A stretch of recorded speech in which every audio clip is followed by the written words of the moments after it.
लाइफमा पहिलोचोटि चाहिँ हामीले होइन कसैलाई फेयरवेल दिएको। So hello everyone, welcome back to my हिजोको ब्लग।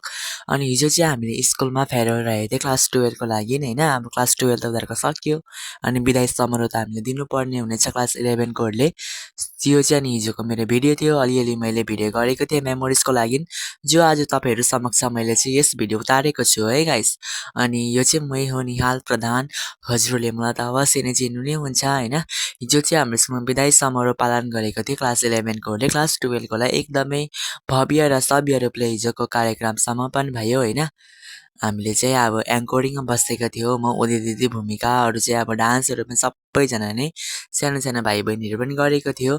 अनि यहाँ चाहिँ मेरो साथी नेहा पनि चाहिँ गाना गाउँदै थियो होइन।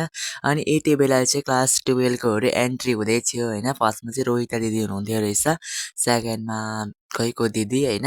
यसरी चाहिँ हामीले एन्ट्री गरायौँ उनीहरूको होइन। गानाहरू पनि लगाइदिएको थियो। अब यहाँ त गाना हाल्नु भएन नि त होइन, कपिराइट आउँछ, त्यो त तपाईँलाई पनि थाहा नै छ। अनि यहाँ चाहिँ भूमिका खैकोसँग बात मारिरहेको थियो। अनि यहाँ चाहिँ हाम्रो सरहरूले हामीले खदा लगाएर स्वागत गऱ्यौँ होइन। त्यसको बाद क्लास 6को वेलकम डान्स थियो। यो बहिनीहरू चाहिँ तामाङ सेलोमा डान्स गरिरहेको थियो होइन। अनि यो चाहिँ आज चाहिँ एकदमै जाडो थियो हिजो चाहिँ। अनि यो चाहिँ हाम्रो स्कुल नजारा थियो। अनि यहाँ चाहिँ अब विदाई समरमा हामीले खाना नबनाउनु त इम्पोसिबल होइन। अनि हामीले चाहिँ पैसाहरू उठाएर खानाहरू पनि सबै नै बनाएको थियो। अनि यहाँ चाहिँ मेरो साथीहरू नै खाना काट्नेमा बसेको थियो। अनि यो छेसाङ चाहिँ हेर्नु न गाइस, नानी जस्तै साइकल पो कुदाइरहेको छ ऊ चाहिँ होइन। आस्थाले गरिदिएको यो भिडियो चाहिँ। Thank you Aastha for this making video है। किनकि म चाहिँ भिडियो गर्न सकिनँ, म चाहिँ स्टेजमा थिएँ नि त होइन। अब उनीहरूले चाहिँ मेरो फोनबाट उनीहरूकै फोनबाट भिडियो गर्दैछ। अनि उसले चाहिँ निहाल भाइ तिम्रो भ्लगको चक्करमा मेरो आँखा हेर त, आँखाबाट पानी निस्किसक्यो भन्दै थियो रहेछ होइन।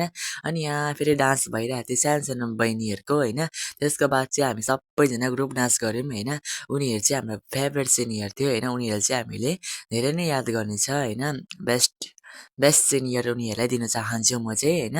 अनि हामी चाहिँ यता खाना पनि खानु लाग्यौँ। सो मेरो हिजोको यस विदाईको ब्लग यति समय सबैलाई के कस्तो लाग्यो, तपाईँहरूले पनि यसरी क्लास 11 भन्दा क्लास 12लाई बिदा दिनुभएको थियो कि थिएन हौ। So by by every one, फेरि भेट्नुपर्छ।